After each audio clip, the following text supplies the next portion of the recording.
നമസ്കാരം, ഭാരത് ലൈവിലേക്ക് സ്വാഗതം. കഴിഞ്ഞ ദിവസം 3 വയസ്സുകാരിയെ അമ്മ പുഴയിലെറിഞ്ഞു കൊന്നു എന്ന വാർത്ത കേട്ടാണ് കേരളം നടുങ്ങിയത്. അപ്പോൾ ആ വാർത്ത പുറത്തു വന്നതിന് പിന്നാലെ തന്നെ ഈ നാട്ടുകാർ മുഴുവൻ ഈ അമ്മയെ തെറി പറയുന്നുണ്ടായിരുന്നു.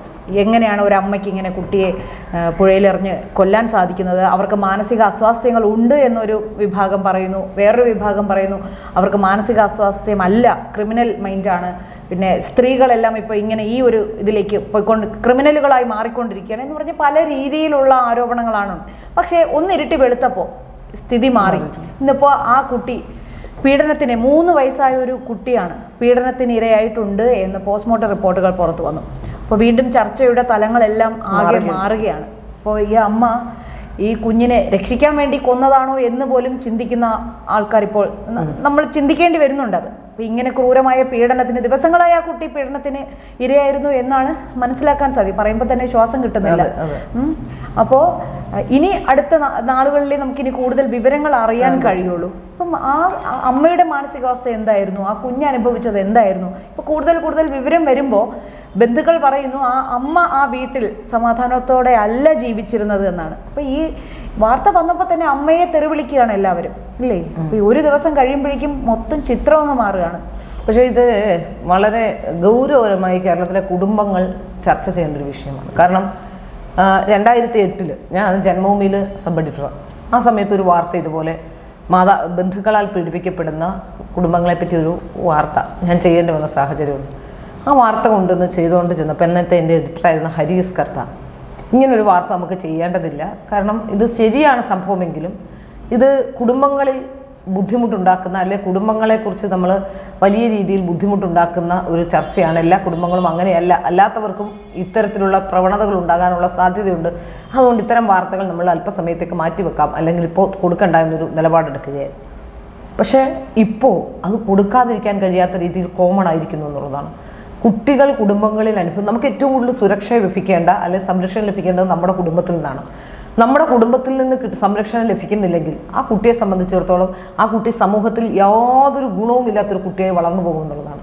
കാരണം മറ്റുള്ളവരിൽ നിന്ന് ഏൽക്കുന്ന ആഘാതത്തെക്കാൾ കൂടുതൽ ആഘാതം ഉണ്ടാവുക നമ്മുടെ കുടുംബത്തിൽ നിന്നുണ്ടാവുന്ന പ്രശ്നങ്ങൾക്കാണ്. അത് നാളെ ഒരു ദിവസം കുട്ടി തിരിച്ചറിയുമ്പോൾ അതിലേറെ പ്രശ്നങ്ങൾ അവരുടെ മനസ്സിലും ആ ട്രോമയിൽ നിന്ന് പുറത്തു വരാൻ കഴിയില്ല എന്ന അവസ്ഥയാണുള്ളത്. അപ്പോൾ ഇതിൽ നമുക്ക് മനസ്സിലാക്കേണ്ട കാര്യം പല കുടുംബങ്ങളിലും ഇത്തരത്തിലുള്ള പ്രശ്നങ്ങളുണ്ട്. ഇത് പുറത്തു വന്നത് അപൂർവമാണ്. അതാണ് പുറത്തു വരാത്തതായി നിരവധി കേസുകളുണ്ട്.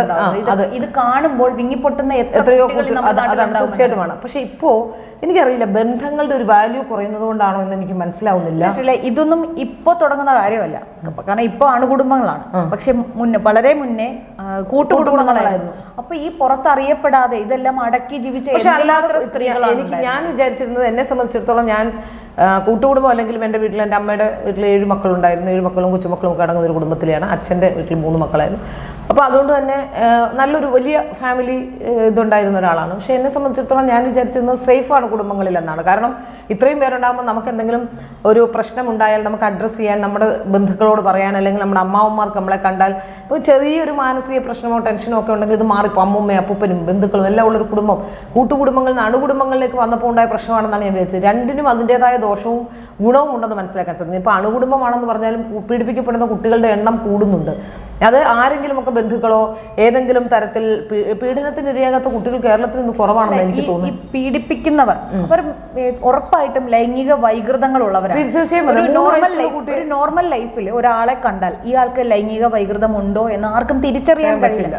അതിനിരയാകുന്ന ഒരാൾക്ക് മാത്രമേ അയാളുടെ യഥാർത്ഥ മുഖം എന്താണെന്ന് തിരിച്ചറിയാൻ കഴിയൂ. എനിക്ക് ഒട്ടും മനസ്സിലാവാത്തത് 3 വയസ്സുള്ള ഒരു കുട്ടിയെ, അത്തരത്തിലുള്ള ചെറിയ കുട്ടികളെയൊക്കെ പീഡിപ്പിക്കുമ്പോൾ എന്താണ് അതിൻ്റെ ഒരു ഇതെന്ന് മനസ്സിലാക്കാൻ സാധിക്കുന്നത്. പീഡനമേ തെറ്റ്, പക്ഷേ 3 വയസ്സുള്ള കുട്ടിയോട് പോലും ലൈംഗിക വൈകൃതം കാണിക്കുന്നു എന്ന് പറയും. അത് ലൈംഗിക വൈകൃതത്തിൻ്റെ പരിധിയിൽ തന്നെ പെടുത്തേണ്ടതാണ്.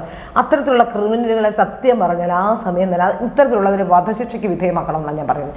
കാരണം അത്തരം നല്ല ശിക്ഷാവിധികൾ ഉണ്ടായെങ്കിൽ ശിക്ഷയ്ക്ക് വിധേയമാക്കണമെന്ന് പറയുമ്പോഴും അത് കൃത്യമായ തെളിവുകളുടെ അടിസ്ഥാനത്തിൽ മാത്രമായിരിക്കണം. കാരണം നിയമം ഉപയോഗിച്ച് ഒരുപാട് കള്ളക്കേസുകൾ വരുന്നില്ല എന്നല്ല, ഈ പോക്സോ കേസുകൾ കള്ളക്കേസുകൾ വരുന്നുണ്ട്.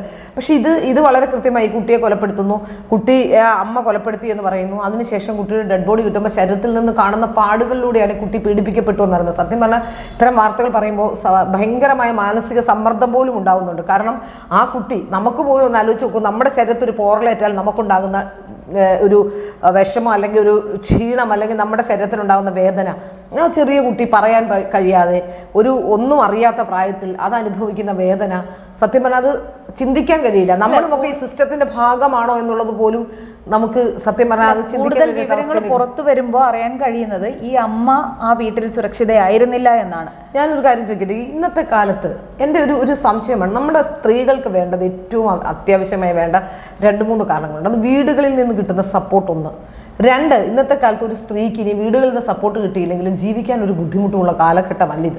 പണ്ടത്തെ കാലത്തൊക്കെ നമുക്ക് ജീവിക്കാൻ ബുദ്ധിമുട്ടായിരുന്നു സ്ത്രീകൾക്ക് പുറത്തിറങ്ങിയാൽ. ഇപ്പോഴും പ്രശ്നങ്ങൾ അഭിമുഖീകരിക്കേണ്ടി വരുമെന്ന കാര്യത്തിൽ സംശയമൊന്നുമില്ല. പക്ഷേ എങ്കിലും ഏതെങ്കിലും ഒരു തുണിക്കടയിൽ പോയി നിന്നാൽ പോലും ജോലി ചെയ്താൽ അവനവന് സ്വസ്ഥമായി സമാധാനമായി ജീവിക്കാനുള്ള ഒരു അന്തരീക്ഷം ഉണ്ടാവും.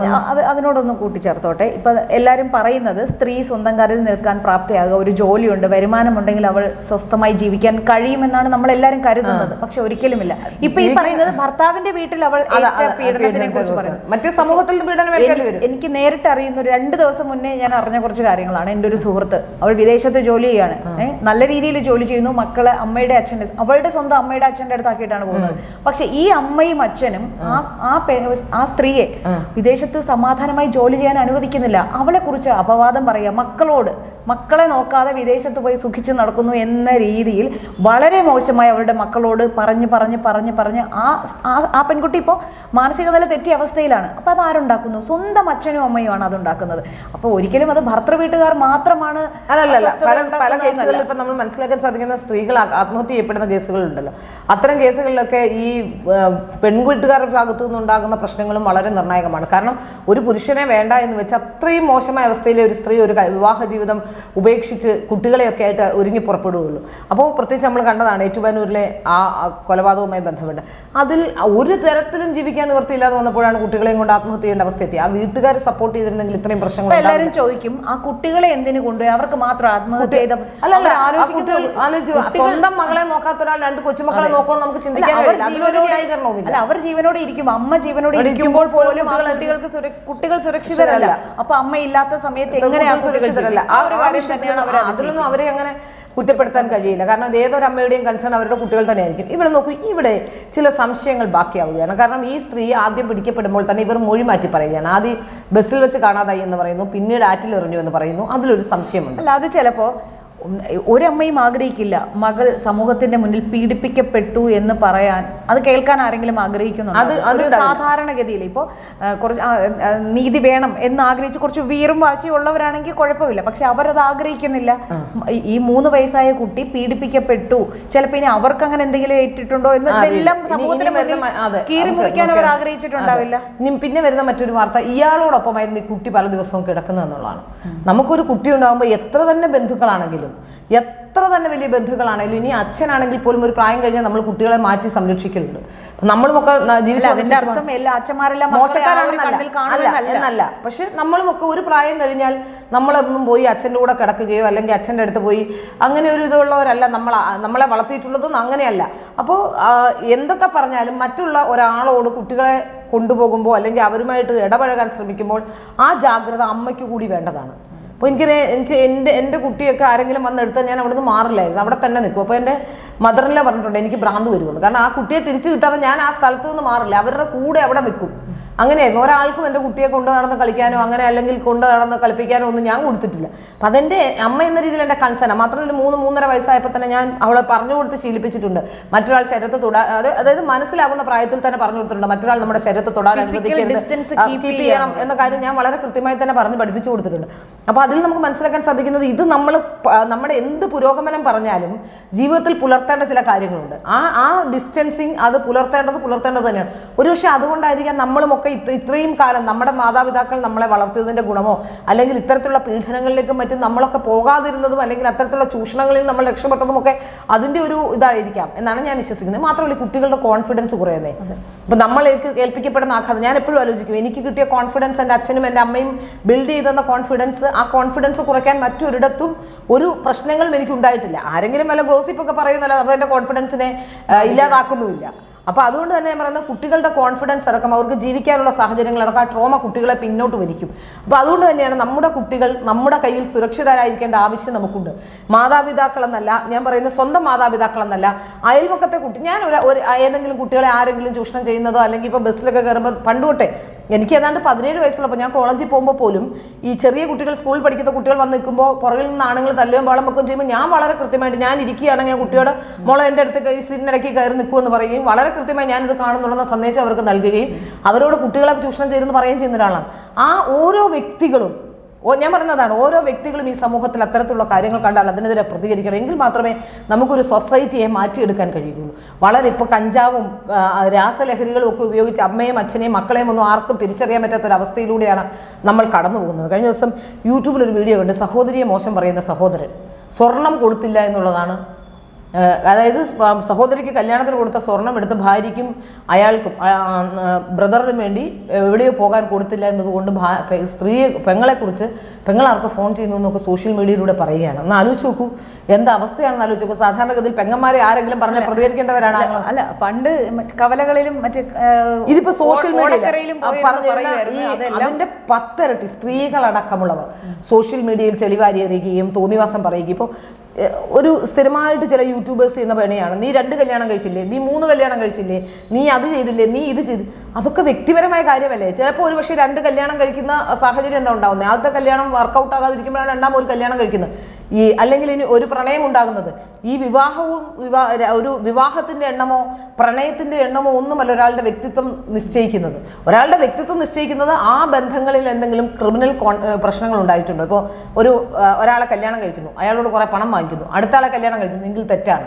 ഇതൊരു വിവാഹം കഴിക്കുന്നു, അത് പോകുന്നു, രണ്ടാമതൊരു പാർട്ട്ണറെ തിരഞ്ഞെടുക്കുന്നതിന് എന്താണ് തെറ്റുള്ളത്? മര്യാദയ്ക്ക് ജീവിക്കുന്നതിന് എന്താണ് തെറ്റുള്ളത്? ഇനി അഥവാ ഇനി രണ്ടാമതും വർക്കൗട്ട് ആയില്ല, മൂന്നാമത് ഒരാളെ കല്യാണം കഴിച്ചാലും തെറ്റില്ലെന്നാണ് എൻ്റെ പക്ഷം. കാരണം അത് അവരുടെ എല്ലാ വ്യക്തികൾക്കും ഒറ്റയ്ക്ക് നിൽക്കാൻ കഴിയില്ല. ഇപ്പോൾ ഒരുപാട് വർഷം ഞാൻ ഒറ്റയ്ക്ക് നിന്ന ഒരാളാണ്, പക്ഷെ എല്ലാവർക്കും അത് കഴിഞ്ഞു എന്ന് വരില്ല. അപ്പോൾ നമ്മളെ സംബന്ധിച്ചിടത്തോളം ചിലപ്പോൾ ഒരു പക്ഷേ ഇപ്പോൾ എനിക്കറിയാം സോഷ്യൽ മീഡിയയിൽ വലിയ പ്രകമ്പനം ഉണ്ടാക്കുന്ന ഒരു പെൺകുട്ടിയെക്കുറിച്ച് പറഞ്ഞാൽ രസമാണ്. സോഷ്യൽ മീഡിയയിൽ എന്നും കണ്ണൂരിലാണ് വലിയ പ്രശ്നം ഉണ്ടാക്കുന്ന, സോഷ്യൽ മീഡിയയിൽ ആര് വന്ന് അവളെ എന്തെങ്കിലും പറഞ്ഞാലും ബോൾഡായി നിൽക്കുന്ന ഒരു പെൺകുട്ടി. പക്ഷെ കഴിഞ്ഞ ദിവസമാണ് എനിക്ക് മനസ്സിലായത് അവൾക്ക് ട്രെയിനിൽ ഒറ്റയ്ക്ക് യാത്ര ചെയ്യാൻ പേടിയാണ്. മനസ്സിലായി? ട്രെയിനിൽ അവളുടെ കൂടെ ഒന്നിൽ അവളുടെ അമ്മ വേണം, അല്ലെങ്കിൽ അവളുടെ പാർട്ട്ണർ വേണം, ഇല്ലാതെ അവൾക്ക് യാത്ര ചെയ്യാൻ പറ്റില്ല. ട്രെയിൻ പേടിയാണ്.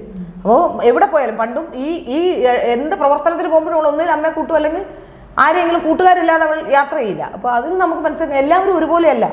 അപ്പോൾ അവർക്കൊരു പാർട്ട്ണറെ ആവശ്യമുണ്ടാവും. ഒരു പക്ഷേ ഒറ്റയ്ക്ക് ജീവിക്കാൻ കഴിവുള്ളവർക്ക് ഒറ്റയ്ക്ക് മതി. എങ്കിലും മെന്റലി ഈ ഫിസിക്കൽ ഇത് മാത്രമല്ലല്ലോ ഒരു ബന്ധം എന്ന് പറയുന്നത്.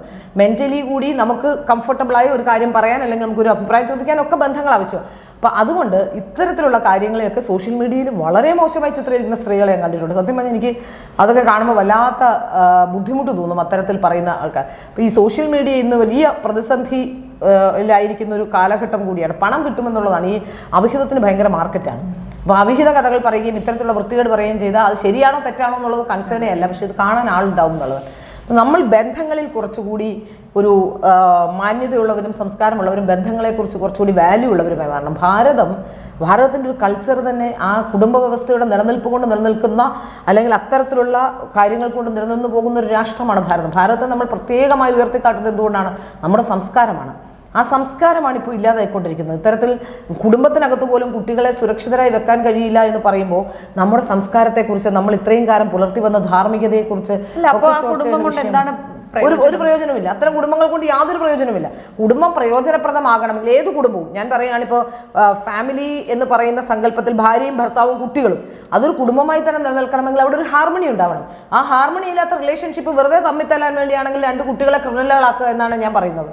കാരണം അച്ഛനും അമ്മയും തമ്മിത്തല്ലി വളരുന്ന കുട്ടികൾ, ആ കുട്ടികൾ നാളെ ഇത് തന്നെ കാട്ടും, അല്ലെങ്കിൽ ആ കുട്ടികളുടെ മാനസികാവസ്ഥ മോശമാകും. ആ കുട്ടികളുടെ ആ മനോവ്യഥ അതിനെ മുതലാക്കാൻ ആൾക്കാരുണ്ടാവും. അപ്പോൾ തീർച്ചയായിട്ടും അങ്ങനത്തെ കുടുംബങ്ങൾ ഇല്ലാതിരിക്കുന്നതാണ് നല്ലത്.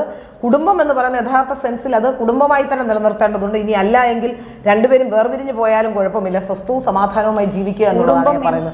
കൂടുമ്പോൾ ഇമ്പമുള്ളതാണ് കുടുംബം എന്നാണെന്നുണ്ടായില്ലെങ്കിൽ ആ ഒരു കാര്യവുമില്ല, അതിന്റെ കാര്യമില്ല. ഇങ്ങനെ വല്ലവരും പീഡിപ്പിക്കാനും സ്വന്തം കുട്ടികൾക്ക് സംരക്ഷണവും ഇല്ലാത്ത ഒരു ഫാമിലിയിൽ എന്തിനു തുടർന്നു എന്ന് എനിക്കറിയില്ല. അത്തരം ഫാമിലിയിലൊന്നും തുടരരുത്. ദയവ് ചെയ്ത് ഞാൻ പറയുകയാണ്, എന്തെങ്കിലും ജോലി ചെയ്ത് ഇപ്പോൾ ഈ ഹോം നേഴ്സായി പോയാലും ഏതെങ്കിലും വീട്ടുജോലിക്ക് പോയാലും പോലും 10,000 രൂപ ഈസിയായി കിട്ടും. ആ 10,000 5000 രൂപ മതി കഞ്ഞി കുടിച്ച് ജീവിക്കാൻ. ദയവ് ചെയ്ത് ഇത്തരത്തിലുള്ള ബന്ധങ്ങളിൽ അകപ്പെട്ടു പോകുന്ന സ്ത്രീകൾ കുട്ടികളെ കൊല്ലാനും അവരെ ഉപദ്രവിപ്പിക്കാനും ഒന്നും ഇടവരുത്താതെ അവരവരുടെ ജീവിതം നോക്കി ജോലി ചെയ്ത് ജീവിക്കുക. അത് മാത്രമേ പറയാനുള്ളൂ.